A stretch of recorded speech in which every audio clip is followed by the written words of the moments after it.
സാക്ഷാൽ ഉലകനായകനൊപ്പം രണ്ട് big budget പടങ്ങൾ ഡ്രോപ്പ് ചെയ്തു. പകരം ചെയ്തതാവട്ടെ രണ്ട് ചെറിയ തെലുങ്കു പടങ്ങൾ.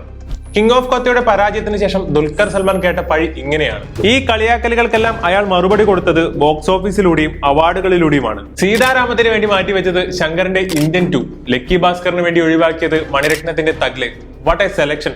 പക്ഷേ കമൽഹാസനൊപ്പമുള്ള രണ്ട് പടങ്ങൾ ഒഴിവാക്കിയപ്പോൾ ദുൽഖർ നേരിട്ട വിമർശനങ്ങൾ ഇങ്ങനെയൊന്നും ആയിരുന്നില്ല. ബ്രഹ്മാണ്ഡ സംവിധായകനായ ശങ്കറും കമലും വീണ്ടും ഒന്നിക്കുന്നു എന്ന വാർത്തയ്ക്കൊപ്പം ആരാധകരെ ഏറെ ആവേശത്തിലെത്തിച്ചത് മലയാളത്തിന്റെ സ്വന്തം ദുൽഖറും പടത്തിൽ പ്രധാന കഥാപാത്രത്തെ അവതരിപ്പിക്കുന്നു എന്നതാണ്. കമലും മണിരത്നവും 37 വർഷങ്ങൾക്കപ്പുറം ഒന്നിക്കുന്നു എന്ന വാർത്തയിലും മലയാളികളെ ആവേശത്തിലെത്തിച്ചത് ആ സിനിമയിലും ദുൽഖറുണ്ട് എന്നതായിരുന്നു.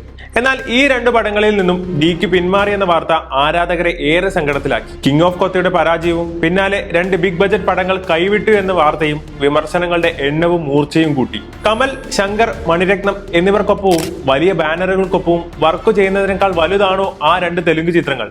മലയാളത്തിൽ നല്ല സിനിമകൾ ചെയ്യാതെ മറ്റു ഭാഷകളിൽ മാത്രം സിനിമകൾ ചെയ്താൽ കയ്യിലുള്ളതും ഒക്കത്തുള്ളതും പോകും എന്നിങ്ങനെ ഡിക്ക് കേൾക്കാത്ത പഴികളില്ല.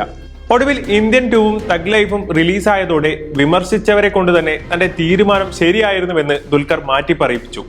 ഇപ്പോഴിതാ ലക്കി ഭാസ്കറിലെ അഭിനയത്തിന് തെലങ്കാന സർക്കാരിന്റെ സംസ്ഥാന അവാർഡും വാങ്ങി വിമർശകർക്ക് ഡിക്ക് വക ഒരു സിനിമാ സ്റ്റൈൽ മറുപടി. മഹാനടി സീതാരാമം, കൽക്കി, ലക്കി ഭാസ്കർ അങ്ങനെ ഡിക്ക് അഭിനയിച്ച എല്ലാ പടങ്ങളും ബ്ലോക്ക് ബസ്റ്ററുകളായി. ഒപ്പം ഇവയെല്ലാം അതത് വർഷത്തെ സംസ്ഥാന അവാർഡുകളും നേടി. ഇന്നിപ്പോൾ ദുൽഖറിന്റെ തെലുങ്കു സിനിമാ സെലക്ഷനെ വാഴ്ത്തുകയാണ് ദക്ഷിണേന്ത്യയിലെ പ്രേക്ഷകർ.